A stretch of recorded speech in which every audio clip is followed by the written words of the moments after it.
guys, welcome back to my channel, Sky Lexus. Tada!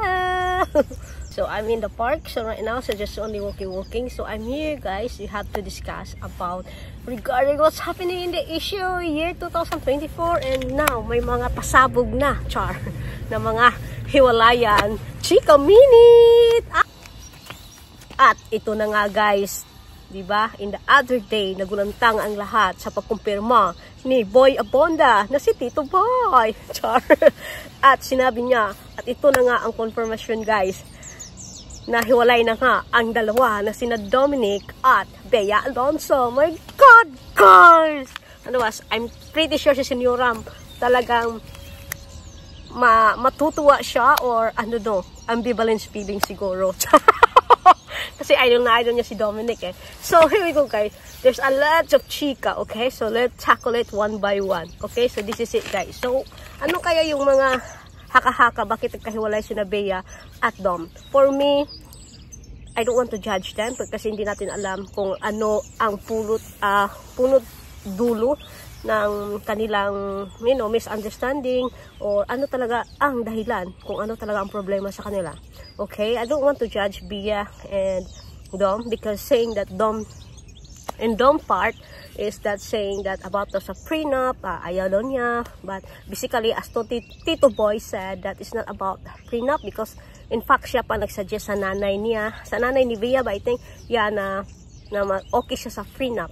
And then, in the other side as well, in Bea side, is nasasabi daw sa ugali daw ni Bea. So, really, we don't know really what's really because ang dalawa, they just very silent and, you know, they respect each other's thing because may pinagsamahan naman sila, right? Ang talagang mga Pilipino, tsaka ang dami kasing tao sa Pilipinas na mga marites, pero sila ang daming nakikisaw-saw. Char. Ganyan talaga eh. Pag marites, oh, di ba? Ganyan talaga. Pag artista, pipistahan yan, tsaka yun, i-judge, ngayon, ganyan. But ordinary people, it's really happening in real life. To be honest kasi, in really life. Not only just for the artista ka, di ba? Mas madali yung impact, kumbaga. Pero pag in ordinary, wala lang, normal lang, right? So yun nga guys. So sa tackle nga ito, sasabing sa prenup, I don't think so sa prenup. Yeah, sinasabi natin mayaman si Bea. Mayaman naman si Dom, but nasa katamtaman lang. Pero yeah, but it really decide. But if you love that person, it don't matter without the prenup, to be honest. So it's maybe mas beyond pa ang rason yan, okay? So yeah, it's better na nalaman nila kung ano yung mga gusot rather than na nagpakasal na nga sila tapos mauuwi pa sa ganito. Diba yung nangyari kay Abiliana at kay Tom? Then remember na pagkasal nila, ayun, divorce pala. Oh my God, what's really happening in this world? Char. But actually guys, swerte talaga pag nakakapagkita ka ng you know, the right partner for you, and if it's God's willing as you're meant to be, you're gonna be meant to be. Right guys? Char. Yes guys, I'm so chika Dora in it. I just like that because ang daming chika talaga about Dom, and then because ang punot dulo niyan is nung nagparty ata si Bea tapos nakita na wala na yung engagement ring. Grabe talaga ang power ng chismis, right? Kasi alam mo yun, yung makukan mo talaga yung chismis eh, yung oh my God, talagang napaka-powerful talaga ang chismis. I believe in Philippines, mga all Filipino, I salute them. Ito sa mga chikahan, wala, yun nga, tama, wala naman talagang aso na makumkum, di ba?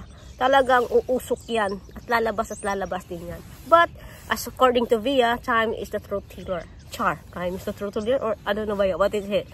Time is the ultimate healer pala. Time is the ultimate tailor. Tailor? Taylor Swift? Oh my God.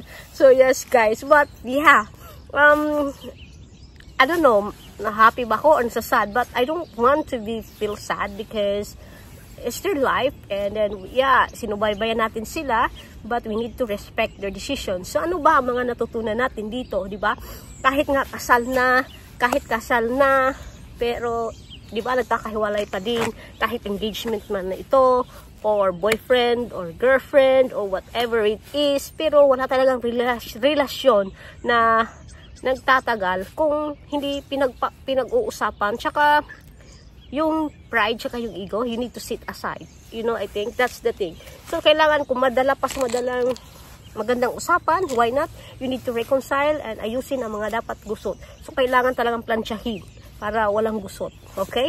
So, yun, that's the thing that we need to realize. Kasi ang dami sa year 2023, 2023, ang dami mga pangyayari about breakup. But now, nakakasimula pala ng 2024, but ang grabe, ang dami ng hiwalayan. Alam mo na, ito si Bea at si Dom ang una nagkahiwalay. O ngayon, haka-haka na naman, kasi wala na di suot naman ni Catriona Gray yung suot yung engagement with Sam Melby. O ano na ba talaga? Oh my God, ang saya.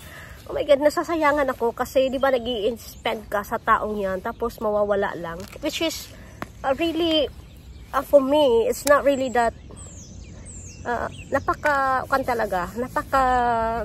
alam mo yung nag-invest ka na for how many years and ito lang, you need to separate it that way. Nakakasawa, laging ganyan. I think that's the mentality of the thing. I think sa all over the world, I think. Kasi ganyan talaga ang relationship eh. Kasi kung hindi lang yan mauuwi sa hiwalayan, either third party, third party. ang saya talaga pag ang daming third party. Or maybe kasi nga diba sa agwat din kasi sa edad ni Bea at ni Dom. But I don't think so. Age doesn't really matter, okay? As long as nagmamahalan kayong dalawa at nagkakasundo, why not? Right? So yeah. I mean, relationship is very broad, to be honest. For me, it's really broad talaga. Kasi may mga time talaga na you need to set aside.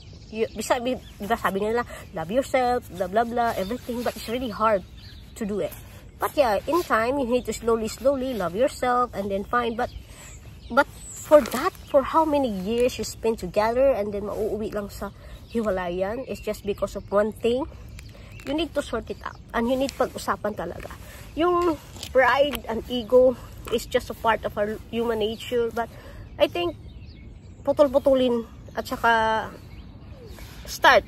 So, parang kuan yan eh, parang makina, di ba? Di ba kung masisira, kailangan mong ayusin para umandar uli, para to make it move and continue, di ba? Ganun lang siguro. But in terms of relationship, guys, ang dami talaga. Oh my God. Ang dami sa mga artista na nangyayari na makapagsabi tayo na very unfortunate for them because nagkakahiwalay sila for how many years na ano ba yun, yung pinag-spend nila, and then yun, di ba, nawala lang. And the most important thing talaga, guys, is being faithful, being loyal, be honest to your partner. Kung ano man yan, ayusin ang dapat ayusin. And yeah, respect each other. Wag na yung ipagkalat kung ano yung baho niya, ang baho ng isa. You know what I mean? It's not really being helpful. All you have to do is just to alam mo yun, to respect, be quiet, as that's why I'm really believe with Dom and Bea that we'll be able to reconcile. I'm pretty sure because I think hindi naman about sa prenup yan eh. Maybe there's something but ang daming haka-haka kasi nga daw dahil nga si DJ daw magpa-party na kasi diba hindi na invited yung pan, hindi naman matutuloy ang kasal. So yun nga, and about Catherine, so baka daw si Dom is yun, ang dami kong nabasa ng article as well that regarding daw si Catherine, kasi diba parang crush niya ata si Catherine or something like that. Ang dami, saka yung about yung Viva Max as well. So ang dami ng mga chika, ang dami ng mga halo-halo na mga things na accusation na regarding that one that's really maybe that matter. Alam mo, grabe talaga ang power ng mouth talaga ng tao, ano? Kasi kahit ano, madi-destroy talaga kahit ano pa yan. Char. Kaya be careful what we came to our mouth.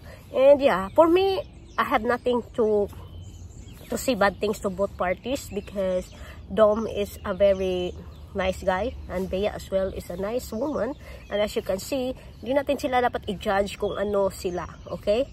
Just be fair with them kasi diba nag-invest yan silang dalawa, and beside wala tayo dyan nung nagsimula sila na mag-relationship. We are just only, like yung nakitanaw, wow, ganyan, diba, like na-amaze sa ganyan, tapos yun nga, so I'm pretty sure na maayos din yan, okay? And yeah, and they are a very talented young, Bea and Dominic. So might be, if they're not meant to be, they're not meant to be. If they're meant to be, they're then meant to be. Their destiny, right? So it's not the end of the world that you need to. In time, it will be able to find the true love that they truly deserve to each other, okay? So yun ang lesson na na-learn ko. I think yun lang ang ayaw ko, yung don't judge them because we don't know what they've been going through, you know what I mean? So yun, kailangan natin silang respetuhin kasi tao sila, nasasaktan din sila. So yeah, believe lang talaga ako nila Ogie Diaz, alam mo yun, alam talaga yung pasabog, sila talaga nagpapasabog. It's not that the own person that people, yes, hiwalay na kami, you know what I mean? Sila talaga yung nagpan, like Christine Bermines, grabe talaga, no, grabe, but I don't know why they're able to do that. Char. Yung iba nagpipesta, yung iba nasasad, but yeah, so that it is. I'm in the other world, in the other side of the world, but yeah, nakiki-sink in din ako sa ano ng mga pangyayari sa Pilipinas. And I'm truly like, you know, like a Pilipino, ng lukso ng dugo talaga natin, ano. Pero, ayun, I need to respect both of them, okay? Char. Kahit na malamig pa dito, guys, kahit malamig pa yung mga, even single or anything, no, don't mind with that. All you have to do is just enjoy yourself, okay? Enjoy yourself. Huwag na tayo mag-mind sa other partner as long as you enjoy yourself, you know, what, everything. That's it. You don't need to. As long as may pera ka lang. Pera talaga, guys. For me, ha, money is there. If you don't have money, then yeah. But yeah, that's just it. No money, no honey daw. So yeah. Kasi, di ba, hindi tayo makakapunta kung saan-saan kung wala tayong money, kung hindi tayo makakapili ng food, kung wala din tayong pera, di ba? So yeah, so just be like that. Mag-ipon tayo, tsaka save, and that's the time, find right partner. Kasi kung sa'yo yung dadating, guys, huwag magmadali, okay? Huwag talaga magmadali. Okay? So, okay, guys, I'm already cold and I'm gonna wrap up this one. I hope you enjoy our little chikahan. So, yeah. Until next time, guys, don't forget to subscribe my YouTube channel, Sky Like This. Don't forget to like, comment, and share. Until next time, bye-bye.